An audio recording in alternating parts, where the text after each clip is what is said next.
April 19th, Moneyline Grind. We are grinding through the end of the season. The season is over, but the end of the NBA season overall.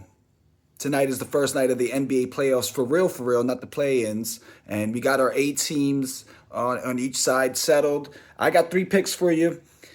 We're gonna have to clean up the act here in April. It's been really inconsistent as far as even just putting out picks, but we've just been dangling the line here. Last time out, we went over 2, and it was just 2 bad beats. It sucked because after the video, I put up a parlay on Twitter, and that hit. It was like maybe plus 400 or something around those lines, maybe plus three and change, but it hit, and it had Anthony Davis a points prop in there that hit when we took the points and assists as the official pick here. So that hurts, but shaking it off. I do feel good about these 3 picks. I always feel good about them. I'm sure when you make your picks, you feel good about them too. That's why you pick them. But here we go. Starting on with the man on the cover, Dante DiVincenzo. We're going with some moneymakers still on this episode. And when we do that, we normally do well. Over 9.5 points. That's a low line, I feel like. Minus 125, averaging 11.6 on the season, 11.1 last night. He's been a little inconsistent because he's been hurt. Kind of up and down with the minutes because of coming back from injury or just getting injured in general in the middle of a game. He's averaged 14 points per game in his last 5 games, shooting 40% from three overall this season, 51.4 from three in his last 5. So that's a great sign. You love to see shooters in rhythm and feeling good. He's probably had a few days off to get even more shots up and to really work on the chemistry. Put some plays together to get him some open looks, maybe on some sideline out of bounds or some baseline out of bounds, something like that. Because the Lakers, they give up the 4th most 3-pointers per game to opposing shooting guards. And we all know all eyes will be on Ant. Anthony Edwards will get all the attention from the media to the scouting report. The focus will be there. Div had some time to get some more reps in. I like the idea that he's going to have to get more shots in because the Lakers are probably going to force the ball out of Ant's hands.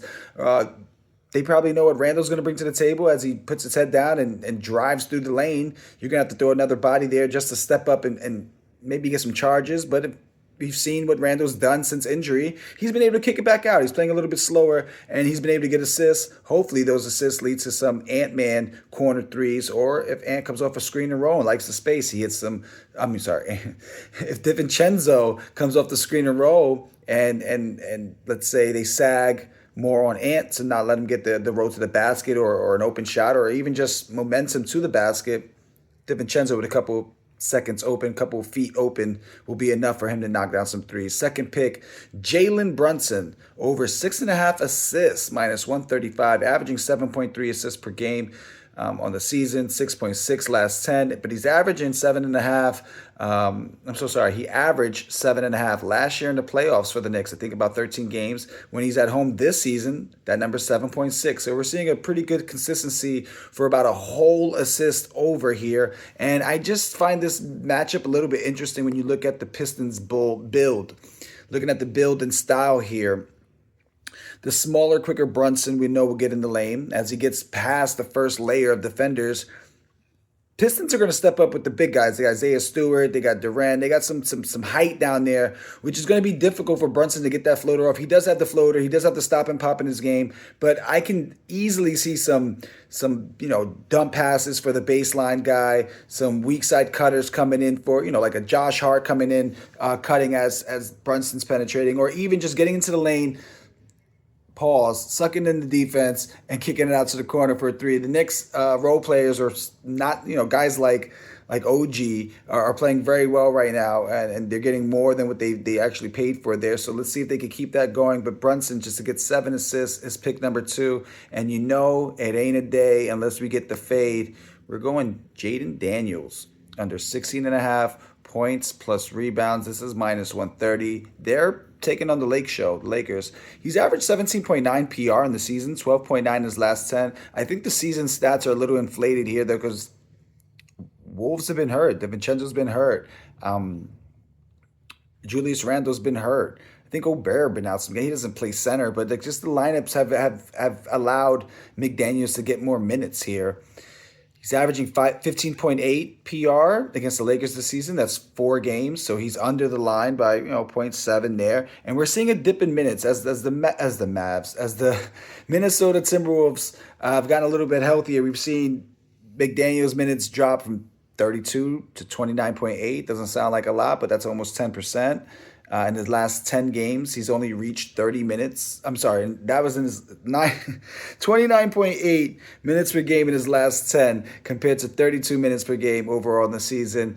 In his last 5 games, he's only reached 30 minutes played in one of those games. Lakers defense, they allow the third fewest rebounds per game to opposing power forwards, so that's a good start. And as of late, we've really seen them lock up as a team. With that, that means the rotations are good. That means they're able to make guys dribble, pass because they're not getting into high quality shots. We look at only giving up 81 points to the Blazers, 109, and then 98 to the Rockets, 97 to Dallas, and 99 against Oklahoma City at Oklahoma City. Of course, 108 to Pels. That's not that impressive. And I don't think he just gets the opportunities tonight. Lakers at home have shown some elite defense. Matchup doesn't bode well, even when the Lakers go small ball. They got guys that really match up well for McDaniels, Roy Hachimura. I'm sure Austin Reeves can guard that. Finley Smith, LeBron will probably, just because McDaniels is not that much of a threat. To get this line, you're looking at McDaniels to get like 11 points, which means you're going to need him to get 6 rebounds, 12 points, 5 rebounds.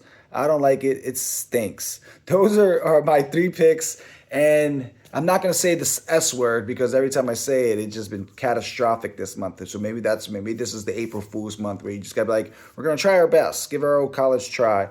I'm going to put out a ridiculous parlay on Twitter. I didn't put it here because I don't want to waste your time with it. It is out of the 8 matchups. I'm predicting the over-under how many games on 7 of them. $10 wins you about $1,050, but I would say just put $1 on it. If this hits, win 100. This is craziness on this. Like, you wouldn't believe how I would just take this and make this debatable. Like, just some of the things some of the unders on the Western Conference series that I took. But I will give you this gem. Not bad money taking the Bucks to beat the Pacers in the series. You're like plus 140 maybe, but that's all I got for you. Best of luck. Let's kick this playoffs,